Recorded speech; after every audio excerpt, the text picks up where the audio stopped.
Assalamualaikum warahmatullahi wabarakatuh. Nama saya Raden Raffi Wisangeni Putra dari kelas 10 MIPA 2. Hari ini saya akan membacakan hikayat Bunga Kemuning. Dahulu kala ada seorang raja yang memiliki 10 orang putri yang cantik-cantik.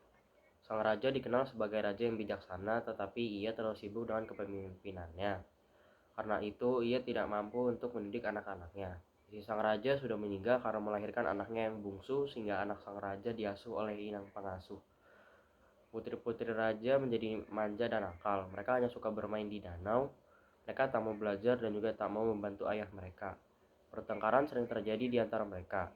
Kesepuluh putri itu dinamakan dengan nama-nama warna. Putri sulung bernama Putri Jambon, adik-adiknya dinamai Putri Jingga, Putri Hijau, Putri Kelabu, Putri Oranye, Putri Merah Merona, dan Putri Kuning. Baju yang mereka pakai pun berwarna sama dengan nama mereka. Dengan begitu, sang raja yang sudah tua dapat mengenali mereka dari jauh.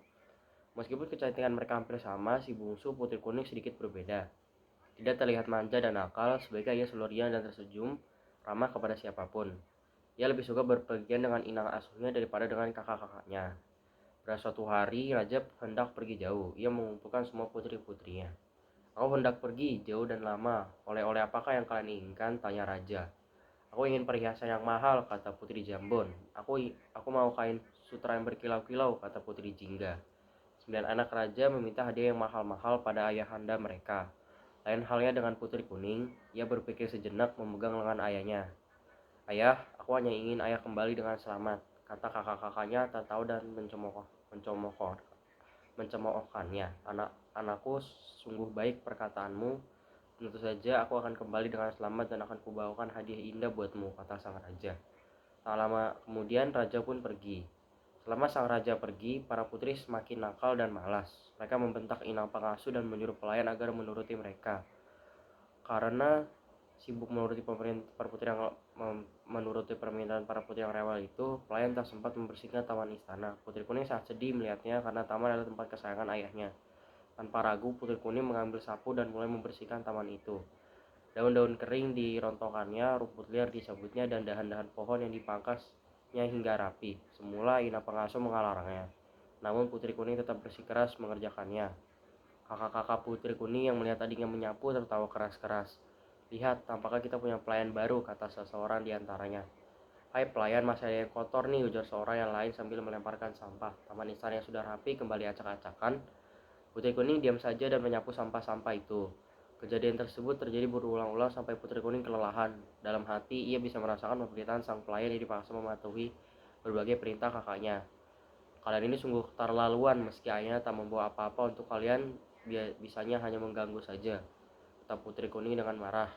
Sudah aku bosan, kita mandi di danau saja, ajak Putri Nila. Mereka meninggalkan Putri Kuning seorang diri, begitulah terjadi setiap hari sampai ayah mereka pulang. Ketika sang raja tiba di istana, ke-9 putrinya masih bermain di danau, sementara Putri Kuning sedang merangkai bunga di teras istana. Mengetahui hal itu, raja sangat sedih.